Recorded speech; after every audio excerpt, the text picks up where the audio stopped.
think the most amazing thing was it was, less than 2 hours, and it was effortless on my part. I mean, I wanted to quit, so I had the desire, but I didn't have to work so hard like I had done so many other times and struggle and have withdrawals.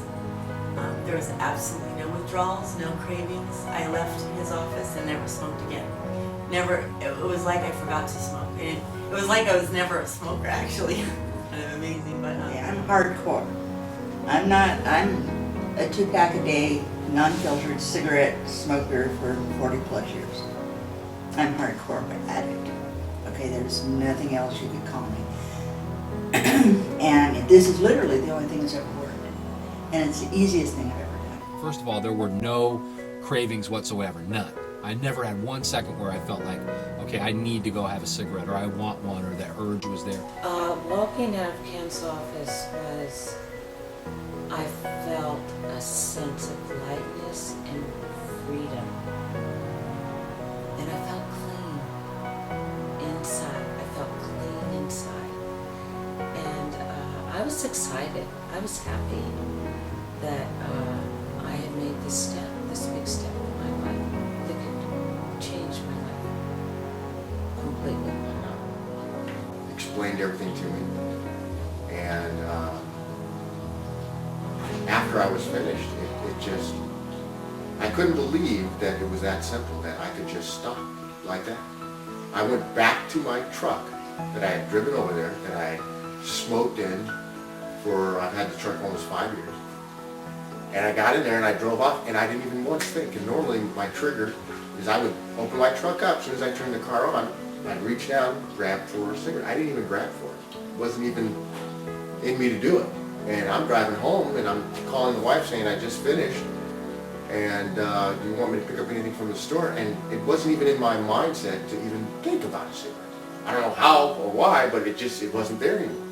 And That would have always been preceded by the activity of just before the door, me saying, you guys go ahead, I'm gonna finish this. Because I would have lit up the second I got out of the car, and all the way walking to the door, and of course I'm still smoking, they would have gone in, and then that initial time together would have been spent without Dad, okay? Well, that doesn't happen anymore. We get out of the car and we're running into the malls or restaurants or amusement parks or wherever we're gonna go together, all on the same schedule, because none of us smoke anymore. So that's a little thing. It's a big thing to me. I guess through my enthusiasm and my energy and my story, how I tell it, they know that this is it. I mean, it's done. It's like the way I feel is like I've never ever smoked a cigarette ever in my life. That's how I feel.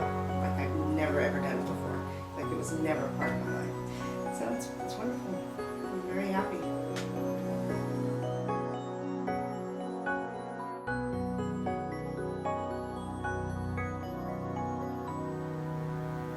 Welcome.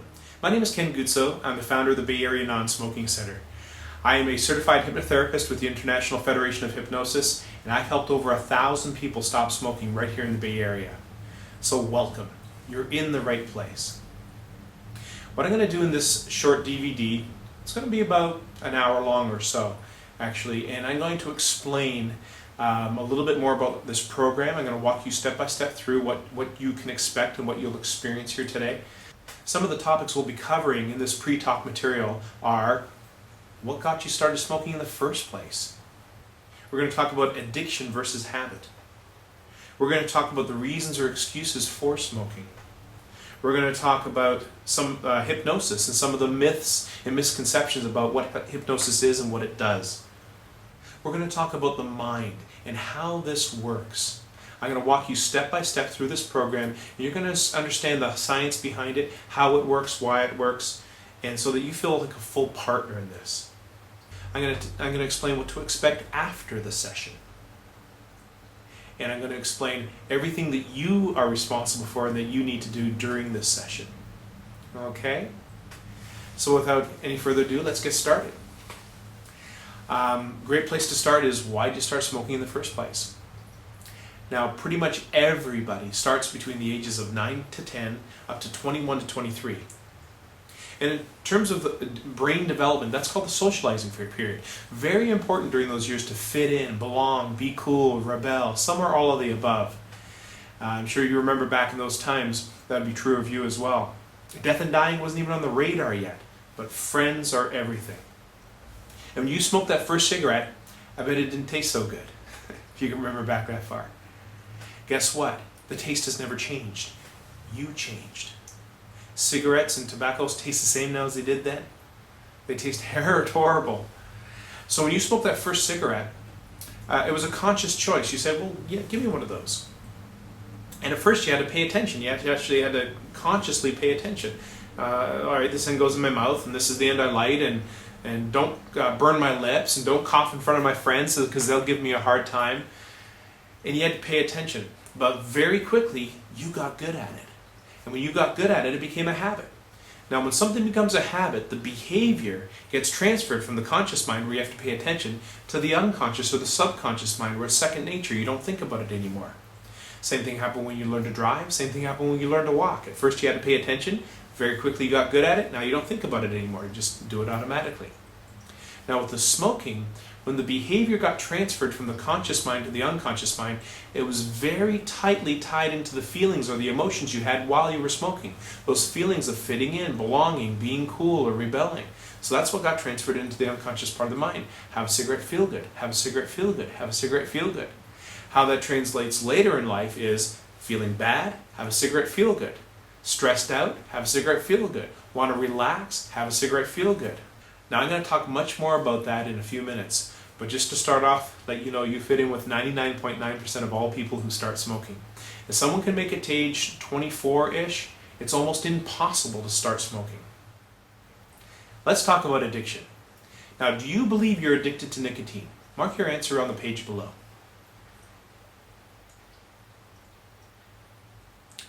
Okay, now I promised you I was going to turn a lot of the things you've been taught about nicotine and addiction and tobacco upside down.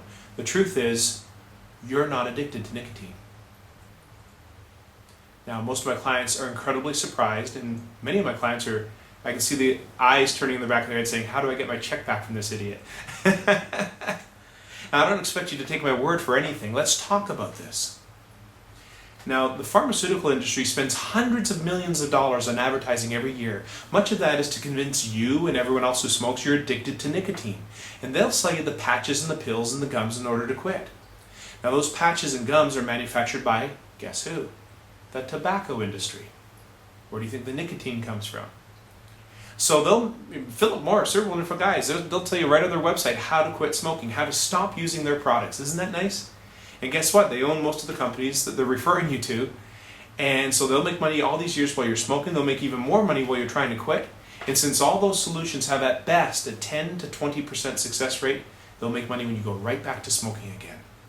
As a matter of fact, every method on the planet that treats smoking from an addiction or a chemical dependency standpoint has at best a 10 to 14% success rate. We approach this in the mind, where the habit of smoking is stored, and we have a proven 95% success rate, backed up by a 2-year Oxford University research study. Well, it's tremendously heads and shoulders above other treatments. The percentages, there's no other treatment in medicine that can tout a 95% success rate. That's all treatments in medicine. And as far as other non-smoking or stop smoking treatments, those are down no higher than 25 or 30%. This is the first time I've ever seen anything was too good to be true that I believe is true. As a medical physician, this system has got to be the best possible option that's out there right now that I have ever seen. As a physician, as a psychiatrist, as an addictionologist, in 2005, I think this is the most awesome new developmental technology in treating smoking that I've ever encountered. The reality is, nicotine is completely out of your system in 48 hours. It's gone. It's over. Let me give you another example. Now, if you were to compare nicotine to a truly addictive substance like heroin or any opiate, like morphine, anything like that, there's no comparison. Let's take away this person's lighter, let's take away this other person's needle, let's watch what happens. Now, if my friend the heroin addict here doesn't get his fix or her fix within a certain number of hours, they're going to go through physical withdrawal symptoms every single time. You can count on it. heart palpitations, shakes, sweats, convulsions, vomiting, diarrhea, hallucinations. It's ugly. It's life-threatening. They could die. When was the last time you saw someone go through anything like that when they tried to quit smoking? Never, right? What happens when people try to quit smoking? They get grumpy, they get irritable, they have cravings, sometimes they get anxious. Notice all of those are in the mind. None of those are physical withdrawal symptoms. Let me give you another example. I get people in here all the time. They're wearing a patch, they're chewing the gum, yet they're still reaching for a cigarette. If you've got a patch on, you've got up to 5 times the amount of nicotine in your system than if you're just smoking. So if it was about the nicotine, it's handled 5 times over. Could you imagine going for lunch today at a restaurant, ordering 5 meals off the menu, and then still wanting to eat?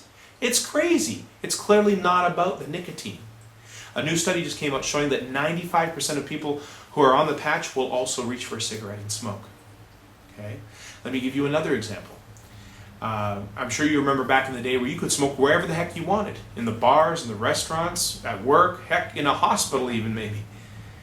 And what happened was, there were enough people who never smoked, but they were breathing in all that secondhand smoke constantly, maybe a musician or a bartender or a waitress, and eventually they contracted lung cancer and they died. Now, supposedly there's enough tar and nicotine in the air to kill that person, but not enough to addict that person. Isn't that interesting? If nicotine were addictive, people would walk into a smoky bar and they'd be, whoa, I don't know what that is, but I gotta get me some. That's not how people get hooked on cigarettes. It's probably not how you got hooked on cigarettes either. Virtually everyone gets hooked before they're old enough to go to a bar. And when the non-smokers walk in, they don't get addicted, they get offended. Excuse me, your cigarette's wafting over to my table. Would you mind moving it? If nicotine were addictive, he'd be like, ooh, what do you got over there? Marlboro Red. Could I bum one off you? Never happens that way, does it? Let me give you another example. All addictive substances, you need to keep constantly upping the dosage to get the effect. Because the body builds up a tolerance to addictive substances. That heroin addict has to shoot up more to try and get the same high. They call it chasing the purple dragon. He never gets there. People get hooked on painkillers. They have to pop more and more pills. And finally they get up to 2 bottles a day, they're in trouble, they have to go detox. But with cigarettes, you don't see someone going from a pack a day to 2 packs to 4 packs to 8 packs. It's crazy. I bet you've been smoking about the same, more or less, for most of your smoking career. You may have even gone down over the past few years. So I just gave you 5 or 6 examples of how nicotine is not an addictive substance. Women who get pregnant these days can quit smoking like that. Most of them have no cravings or withdrawal whatsoever. Now unfortunately, almost all of them will start right back up again once the baby's born and they stop breastfeeding. And it's not because of the nicotine. The nicotine was gone 1.5 years ago. It's because they're still programmed in the mind to be a smoker. And as soon as the baby's life is out of danger, they bum a cigarette off a girlfriend. Well, that was nice. And they buy a pack and they're right back to smoking again. Does this make sense to you? If so, check it off and move on. If you have any questions or concerns about it, make a little note. Okay, now, let's talk about what has kept you smoking all these years. On the sheet below, I want you to mark off the times when you feel like having a cigarette. Do you smoke when you feel stressed? If so, check the box. Do you smoke to relax? Do you take smoke breaks? If so, check the box. Are you concerned about gaining weight if you quit smoking? If so, check the box. Lack of willpower, is that why you smoke? And do you smoke for pleasure? So let's talk about these. Everything we're doing today is about assisting you to get to a powerful decision point where you make a decision to be a non-smoker for the rest of your life. Not for a week or a month or a year, but for the rest of your life. There's a fork in the road. You either go down this path which leads to pain, suffering, and an early death, or you go down this other path where it's effortless, where it's behind you. It's like you never smoked. Okay? Now the word decision is a Greek word. It's like incision means to cut into, and decision means to cut away from. When someone makes a decision to cut smoking or anything out of their life, it actually becomes quite easy. Now the reason people don't make decisions is they're usually busy making excuses. And so what I just named there are the top 5 reasons or excuses for smoking. So I want to handle each one of these individually with you. The most common here is stress. Smoke is a stress. I have clients coming here adamant, I smoke as a stress. I had a friend who smoked for a long time and asked, why do you smoke? And he said, don't even get me started, okay? I got a really stressful job. It wasn't for the stress I could quit easily, but I need my smoke, so back off, buddy. A little stressed. I said, okay, fine, but what about the weekend? Are you stressed on the weekend? No, I don't work weekends. Why? Well, how many cigarettes a day are you smoking on the weekend? Well, about 30 a day. Okay. And what about during the week when you're stressed out? How many are you smoking then? About 30 a day. It's about the same. Day in, day out, good days, bad days. It wasn't like on a really stressful day he smoked 90, then on a good day he forgot to smoke. He was smoking about the same every day no matter what. He could be on a beach for 2 weeks on vacation. He'd be out there smoking 30 a day. So the stress was a really good excuse, but it wasn't actually the reason he was smoking. Does that make sense? Good. The second most common I hear is to relax. Now, although nicotine is not an addictive substance, we've established that. It is, however, a powerful stimulant poison. Scientists say if you took just 1 drop of nicotine and injected it straight into your veins, it'd be enough to kill you.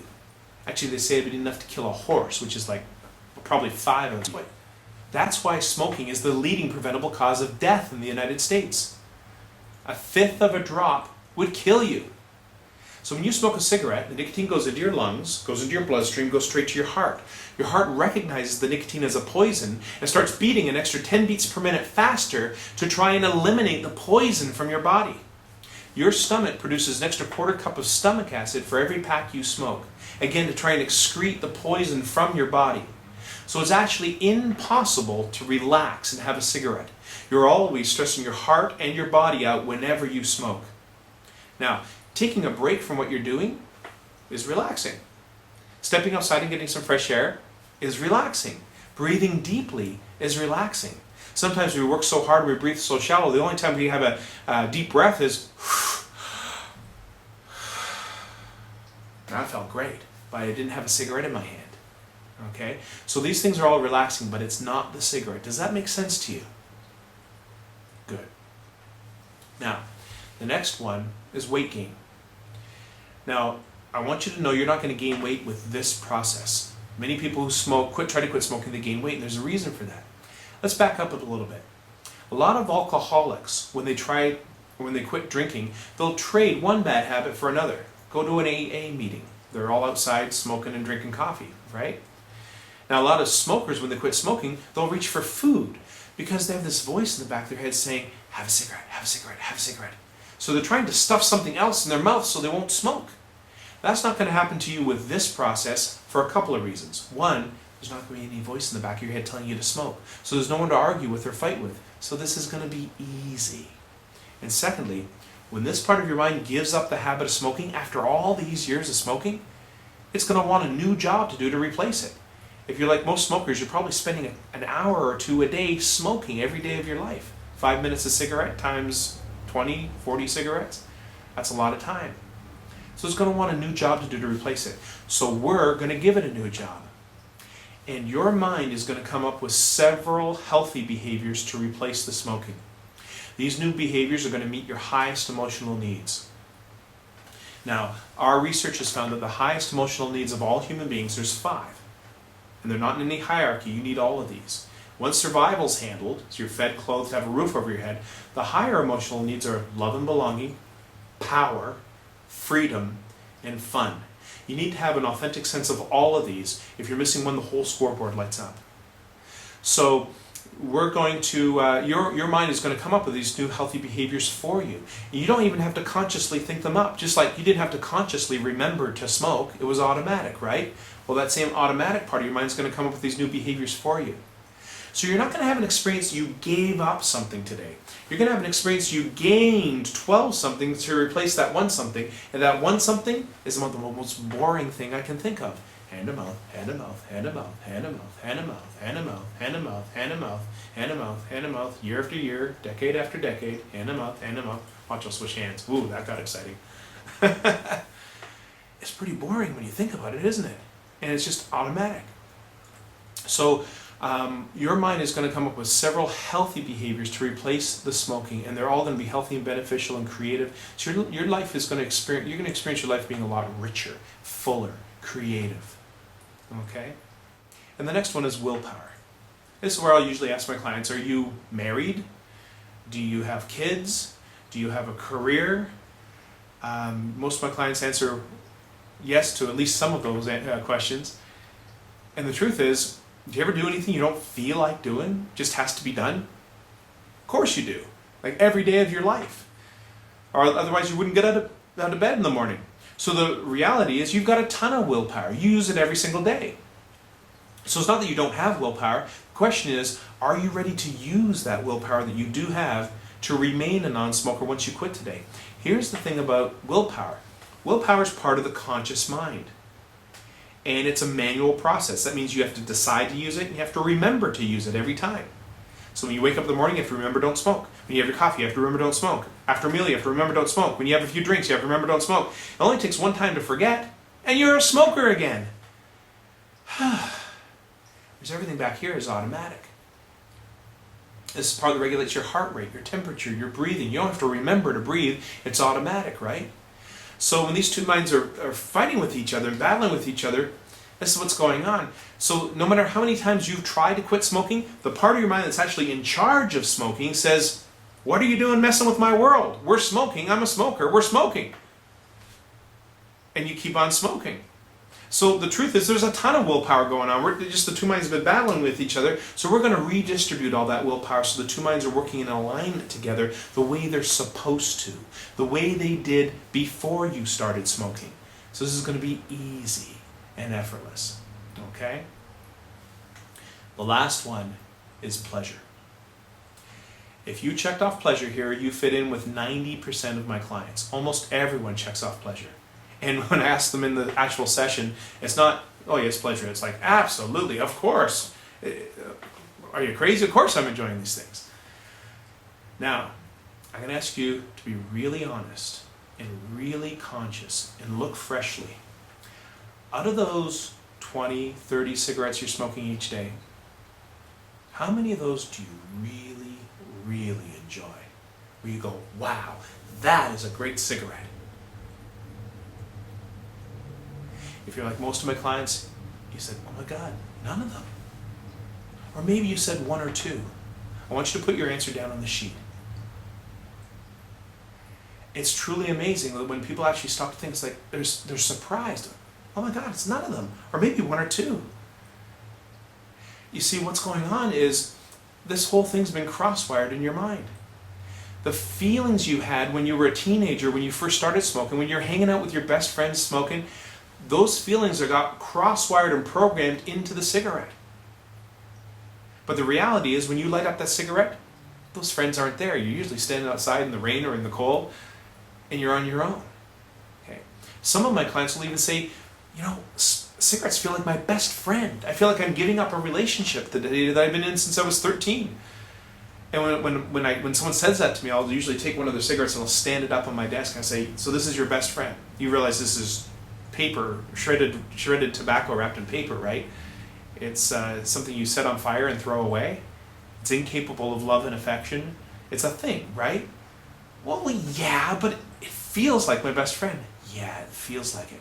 That's because it's been cross-wired in the mind. The feelings you had when you were actually with your best friends is what got programmed into the act of smoking. It's cross-wiring. It's not real. And so we're going to correct that today. We're going to rewire this so that smoking is classified as the truth of what it actually is. This is not, the reality is it makes you feel worse, not better. Okay? So, once you put all those reasons or excuses for smoking, because none of them are the reason you smoke. It's not for pleasure. You're not even enjoying these things. It's not to relieve stress. Smoking does nothing to relieve stress. Whatever's stressing you out is over there. Instead of dealing with what's over there, you're over here having a cigarette. Now this problem's getting bigger. Now you're stressing your heart and your body out, causing more stress. Now you're worried about if you're ever going to get cancer, not causing even more stress. So once you put all those excuses for smoking aside, and once you put aside the thought that nicotine is addictive aside, all you're left with is a habit. It's one of the most powerful habits in the world. You think, say 10, 20, 30 cigarettes a day times 10 draws per cigarette, that's 100 to 200 to 300 to 400 times a day you're reinforcing this behavior. Hand to mouth, hand to mouth, hand to mouth, hand to mouth. What else do you do every single day of your life 100 or 200 or 300 times a day? Powerfully ingrained habit. So the only reason you're doing it is because you're still doing it. The only way to stop is to just stop. It's kind of like with that alcoholic we were talking about earlier. Once he or she admits they have a drinking problem, they know they just have to stop.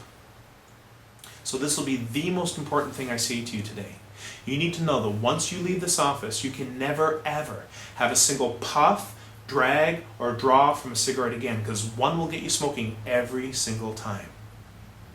Now, you're getting a get out of jail free card today. You're going to walk out of here a non-smoker, and this is going to be pretty effortless. But there's nothing stopping you a year from now, 8 months from now, thinking, I beat it, it was easy. Yeah, give me one of those, why not? I beat it, it was easy, I can have one of these. It's just one. Boom, you're a smoker again. You don't want to be messing with the mind when it gives you a get out of jail free card. It's saying, hey, I thought this was deadly, I thought we weren't going to do this anymore. Oh, we're smoking, I guess I'm back in charge again, and we're a smoker. Boom, and those people are hooked again. Okay, so don't make that mistake. So do you promise not a single puff, drag, or draw from a cigarette? If so, check that off, and we'll move forward. Okay, let's talk about hypnosis. Most of my clients have never been hypnotized before. They don't really know what to expect. But there's a lot of myths and misconceptions out there about hypnosis. So let's talk about what this actually is. Hypnosis is a science, and it's proven. Hypnosis is nothing mystical or magical about it. It's been used by the American Medical Association since the 1950s. It's taught in every major university. It's used by the US military. It's a science. All hypnosis is relaxing down to what we call a theta brainwave, which is very, very relaxed but not yet asleep. Okay? So that's what it feels like. It just feels very, very relaxed. Now, I wouldn't even need to look at you. In modern times, you can measure hypnosis. You can hook up electrodes to people's foreheads and you can measure brain waves. So I could be in another room looking at a computer monitor and I could tell when you were sleeping, when you were dreaming, if you were awake, or when you're in hypnosis. Okay? Now, there's a lot of myths and misconceptions about what hypnosis is. The most common is that hypnosis is mind control. Hypnosis is not mind control. I can't control your mind or anyone else's mind. I can't even control my own mind. Oops, there it goes again. So hypnosis is not mind control. That's only in TV and movies. Okay? The truth is all hypnosis is self-hypnosis. So guess what? You're the ones that are going to be doing this. I know. I'm just the coach. I'm going to walk you through it, but you're the one accepting all the suggestions. Now, have you ever been to a stage show where you see people up there clucking like a chicken or barking like a dog, forgetting their name? That sure looks like mind control to me. Let's talk about this. Okay, first of all, who goes to these shows? People that want to be entertained, right? It's like going to a comedy show or a magic show. It's and who runs up on stage and volunteers to get hypnotized? People that want to get up on stage and act like a clown in front of their friends and family. It's a hoot. It's a lot of fun. But notice all those people volunteered to be up there. So no one's controlling their minds. Everyone's up there voluntarily doing what they already want to do, which is to be part of the show. Just like you're here today voluntarily doing what you already want to do, which is to become a non-smoker. Okay? So you just paid a lot of money so that your will is done today. You called me. You already wanted to be a non-smoker. You just paid a lot of money so that your will is done. Does that make sense? So no one's controlling your mind. That's why I asked you at the beginning if this was something, you were asked on the phone and then at the beginning of the session, is this something you really want to do? Because I can't make anybody do anything against their will, even with hypnosis. Okay? Now the second part is, in these shows, a whole bunch of people will run up on stage to volunteer to be part of the show.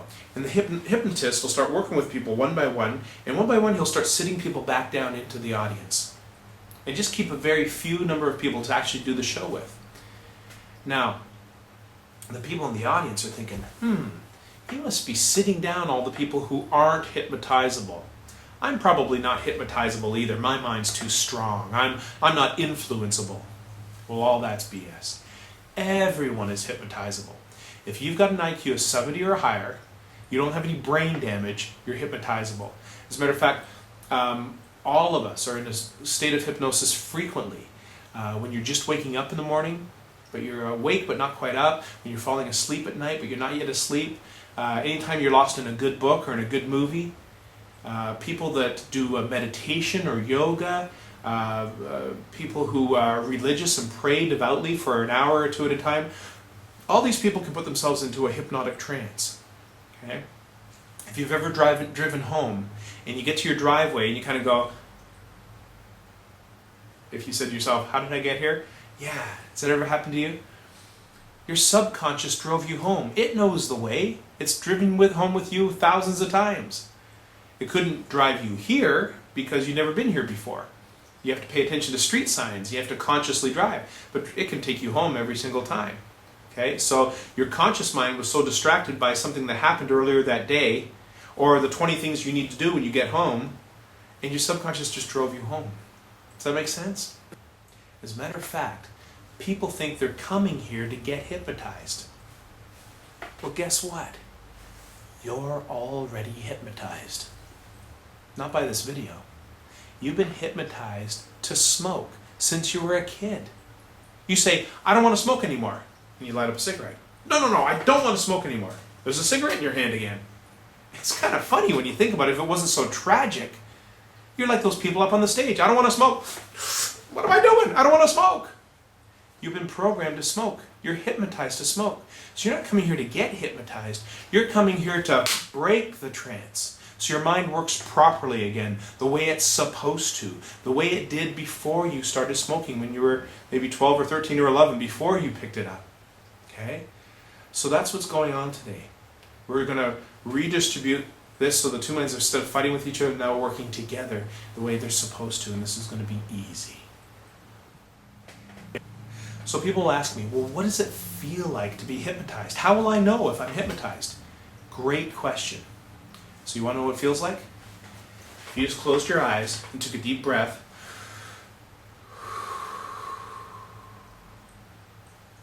that's what it feels like. It doesn't feel like anything. People will say, well, this feels really relaxed. It feels great, actually. But am I hypnotized? I don't feel hypnotized. I can still think. I can still hear everything he's saying. They think they're going to turn into a zombie, or they're going to get amnesia, or something's going to happen to their mind. No. Once again, you're just going to feel very, very relaxed. Okay? So if you have any thoughts or concerns about whether you're hypnotized or not during the session, set those thoughts aside and we'll have a conscious conversation about it afterward. Deal? Okay? Your job in the chair is to relax and say yes to all the suggestions. Okay? And we'll have a conscious conversation about it afterward. But I promise you, by the end of the session, you will A, know you were hypnotized, and B, you'll know you're a non-smoker, and you're going to tell me so. Deal? Good. Okay, now let's talk about the mind. When we're using hypnosis, there's a lot of ways to cut up a mind, but when we're talking about hypnosis, we're talking about the conscious mind and the unconscious or subconscious mind. Now the conscious mind, its job is to make decisions and plans. That's what you do all day long. You decided what to wear today. Hey, that's what you're wearing. You decided what to have for breakfast. You'll decide what to have for lunch. You decided who to be in a relationship, what kind of car to drive, what color. You make decisions all day long and they just happen. That's the part we like to think is in control. If that were true, you wouldn't be here today. You would just decide to stop smoking and it would be easy. Okay? So when we're talking about unconscious behaviors, and a habit by definition is an unconscious behavior, it's the unconscious mind that's in control. Now the conscious mind, it can process 5 or 6 pieces of information at once. So it's very limited. Try to think of more than 5 or 6 things at a time. Can't do it, right? Whereas the unconscious mind, it can process millions of pieces of information at once. It's a supercomputer. It regulates your heart rate, your temperature, your breathing. You don't have to remember to breathe, it's all automatic. All your memories, your emotions, your imagination are all run through the unconscious mind. It's a supercomputer. It runs 24/7. Even when you're asleep, it's dreaming. Okay? So when these two minds are fighting with each other, really not a fair fight, is it? The unconscious mind is going to win virtually every single time because it's so much more powerful. That's what's made it almost impossible for you to quit smoking. Now, This part's really important.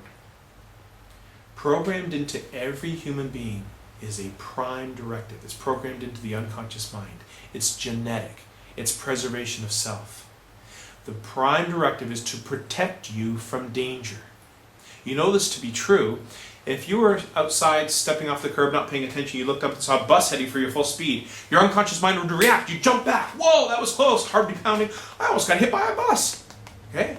Unconscious mind reacts to save your life.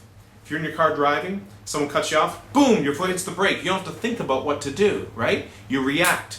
Okay? Unconscious mind reacts to save your life. Now the conscious mind, it would look at that bus heading for you at full speed and say, what do I do? What do I do? Left, right, duck, roll. There's no time for a plan, is there? When that car cuts you off, boom, there's no time to think about what to do. You react. Now let me ask you this.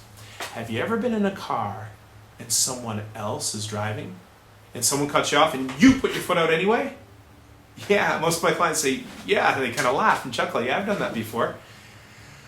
Well, your conscious mind knows putting your foot on the carpet of someone's car isn't going to do a darn thing. There is no passenger brake.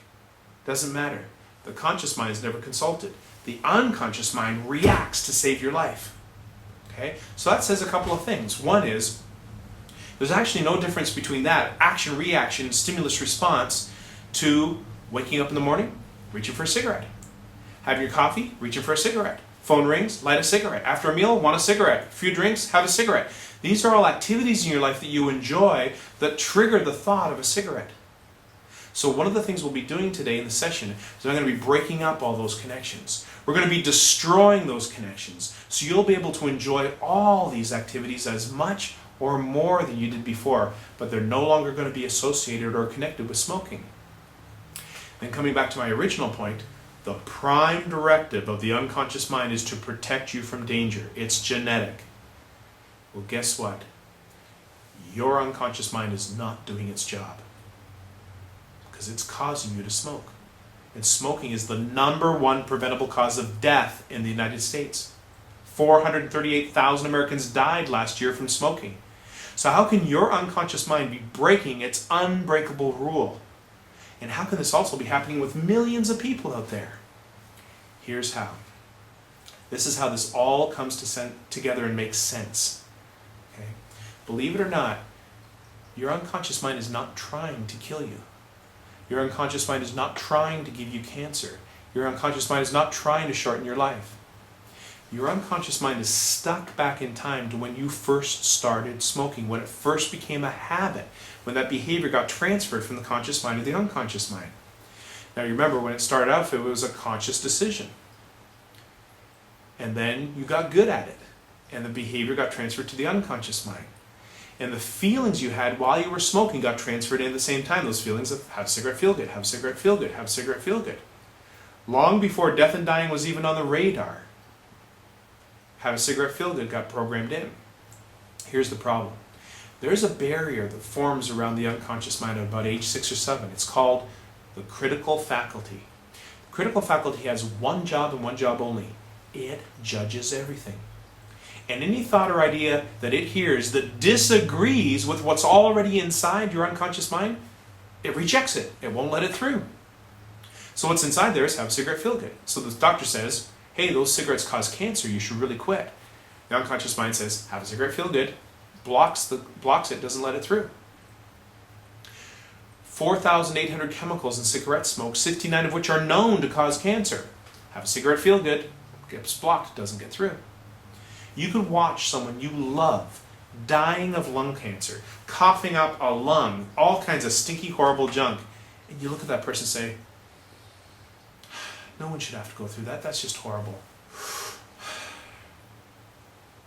Am I lying to you? Is this nuts? Have you had this experience? And you're walking out of the hospital thinking, I clearly don't want that to be me. What am I doing with a cigarette in my hand? Do I have a death wish? Am I an idiot? What's the matter with me? Well, there's nothing wrong with you. Consciously, your conscious mind says, I want to quit. But your unconscious mind can't hear it, because the critical faculty won't let it through. The unconscious mind says, let's talk about it over a smoke. Does this make sense? Does this explain some things to you? It's made it virtually impossible for you to quit. So that's the bad news. Here's the good news. Through this advanced process, we're able to bypass the critical faculty. And for the first time since you were a teenager or whenever you started smoking, we're going to have a direct communication with your unconscious mind about smoking. When your unconscious mind realizes you're not a teenager anymore that needs protecting emotionally, you're a full-grown adult, perhaps with children of your own, and that smoking is the #1 killer in the US, the prime directive must kick back in again. Your mind's going to be too happy to stop what it's doing, switch sides, and as hard as it fought with you all these years to keep you smoking, it's not going to work with you to be a non-smoker for the rest of your life. It has to. It's genetic. It cannot ask you to smoke again. Once smoking gets reclassified as feel good to the truth, which it's the #1 killer in the US, it cannot ask you to smoke anymore. It can ask you to put your hand on a red hot burner. Dangerous. Step in front of a moving bus. Danger. Smoking. Danger. It's now classified properly. It cannot ask you to do it again. That's why this works in one session. That's why it works permanently. Because your own self-defense mechanism is going to kick in and cause you to be a non-smoker. Does this make sense? Good. This is how it works. If you have any questions about this, address them with me when you come into the session. Okay, now, let's talk about what to expect after the session. For about 1/3 of my clients, it's like they never smoked a day in their lives. It's effortless. Piece of cake. No cravings, no withdrawal whatsoever. For the second third of my clients, they have an occasional thought about smoking, but as quickly as the thought enters the mind, it drifts right back out again. They'll be drinking their coffee in the morning thinking, hey, I used to smoke with my coffee every day and I haven't thought of a cigarette in 3 days. What do you know? Okay? Effortless. No cravings, no withdrawal, just an occasional thought. It's kind of like an echo. Kind of drifts in and drifts out. For the last third, these people are susceptible just in the beginning to the mind teasing them and tempting them to smoke a bit. I don't know why. Maybe they had some resistance up, maybe they didn't follow my instructions completely, or maybe it was something else. But for whatever reason, they need to do it the hard way. Okay, so they'll be doing a great job being a non-smoker, then the mind will go, psst, I bet you'd go for a cigarette right now. I just teach those people, if that ever happens to them, no problem. Just remember, all they need to do is say, no, I'm a non-smoker, and smile. Smile is really important. Because this is not a battle anymore. It's just like, it's like if you had a 5-year-old and said, Mommy, Daddy, could I drive your car? You wouldn't fight with the kid. You'd just be like, no, and smile. Okay? And then the mind will say, come on, one won't hurt. You deserve a reward. No, I'm a non-smoker, and smile. Okay, listen. It doesn't count as long as you don't buy them. Just bum one off of a friend there and it won't count. No one will ever know. No, I'm a non-smoker, and smile. The whole thing's over in 20 or 30 seconds, and over time it disappears completely. Okay? So it'll be effortless, an occasional thought, or a little bit of teasing in the beginning, and then it disappears. You can handle any one of those 3. All of those people remain permanent non-smokers. That leaves 3 to 4% where this doesn't work. And I want to talk to you about those people because I know you're not one of them.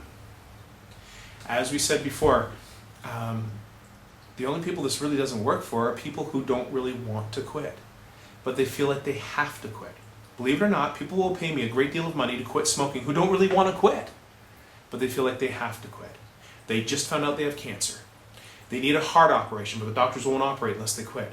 Their spouse has been nagging at them for 20 years to quit, and they finally one day they say, all right, I'll call the guy. But they don't want to be here. They feel like their back's up against the wall. They got a gun to their head. They feel like there's no choice. Okay? And I cannot see those people. As I said, I will not work with those people. I've gotten very good at screening those people out over the phone. Occasionally someone squeaks through, and I can tell them pretty much right away because they don't have their paperwork filled out. They're half an hour late. When they do finally fill out their paperwork, there's no 8s, 9s, or 10s. It's all 1s, 2s, and 3s. They're difficult and they're argumentative, and I hand them their check back and I send them home. And that happens probably once every 2 months. Even rarer than that, someone fools themselves so well, they fool me too. We actually do the session. And I'll get a phone call later that day. It didn't work! Like, how did I miss you? Okay, what didn't it do? well, 20 minutes after I left your office, I went out and bought a pack of cigarettes and I smoked them. I said, well, congratulations. Thanks for wasting your time and mine. What? What are you talking about? I said, you told me you wanted to quit. Now, forget about hypnosis for a second. Forget about patches or pills or gums or any of those things. If you quit smoking all by yourself with sheer willpower, you could last 8 hours, couldn't you? You do that every single night of your life. You could last a day. And the person usually says, well, yeah, I lasted 6 months before. Bingo. So what did you think was going to happen when you chose to walk across the street and buy a pack of cigarettes in 20 minutes? Did you think I was going to jump out from behind a bush and smack them out of your hand each time? Well, no. Well, do you think God was going to shoot a lightning bolt down from the sky and shoot that cigarette out of your hand just because you did a hypnosis session? Well, no. Well, what did you think was going to happen? I didn't think. I just wanted to smoke. Bingo. You wanted to smoke. So that's the bad news. The good news is I guarantee this process for life. I will never, ever charge you again to quit smoking. So, but there's no point in you coming back here and sitting in this chair unless you want to quit, because I can't control your mind and I can't make you do anything against your will. And the person says, yeah, you told me that, I remember. And they laugh. And I've had people call me up 2 months later and say, okay, now I'm ready to quit. And those people are permanent non-smokers to this very day. Okay? So that's everyone. That's 100%. Does that make sense? Good. Last thing. There are 4 ways to respond to a hypnotic suggestion. So you play a vital role in today. You are actually doing this. I'm just the coach. You're the athlete. Or more accurately, you're driving the car. And I'm in the passenger seat with a map and I'm giving directions. Okay, which is the truth. Because you're the one accepting the suggestions. Now I can tell you, go up 3 blocks and turn left and you'll get to the party. But I can't make you turn left. You can go up and choose to turn right, say, hey, I know a shortcut. Either way, whether you choose to turn left or right, whether you choose to agree with the suggestion or disregard it, either way, you're in control. Does that make sense? So you're always in control during the session. Okay? But I encourage you to follow the suggestions because that's what you paid me for. I got the map. I know how to get there. Okay? So the first way to respond to a hypnotic suggestion is to agree with the suggestion. That's what we want. Want these suggestions to work. Expect them to work. Allow them to work. Enthusiastically cheerlead these suggestions on. Okay, and this is going to work great. So at some point toward the end, I'm going to say to you, you now hate cigarettes. And you say to yourself, yeah, I hate them. I want them out of my life. Boom. That's going to work perfectly every time. Remember, the conscious mind needs to agree with the suggestion, and it lets it through. Then it hits the unconscious mind, I'm a non-smoker. It works. Okay? And it'll be easy. The second way to respond to a hypnotic suggestion is to be somewhat uncomfortable with the suggestion. So I say to that person, you now hate cigarettes. And that person says, well, I don't hate them. Come on, give me a break. That's not letting the suggestion through, is it? That's not going to work so well. Okay? People come here to change their thinking about smoking. That person's committed to thinking the same way they walked in. Okay? So you have a choice here. Do you want to be done with these things forever? Or do you still want to crave them a little bit and drive yourself crazy? But you choose this one. That's why you came here. You want to be done with this. So let this suggestion through. Yeah, I hate it. I want it out of my life. And it'll be done. Over. You'll be a non-smoker. The third way is those people I was talking about a minute ago that didn't really want to quit. I say to them, you now hate cigarettes. And they say, actually, I could go for one right now. When's this thing going to be over? They don't want to quit. They want to smoke, and that's exactly what they're going to do. The fourth one is the tricky one, and that's one I want to talk about for a moment. And that's, I hope it works. Hope implies failure. It's a sister word to try. You all know what trying to quit smoking feels like.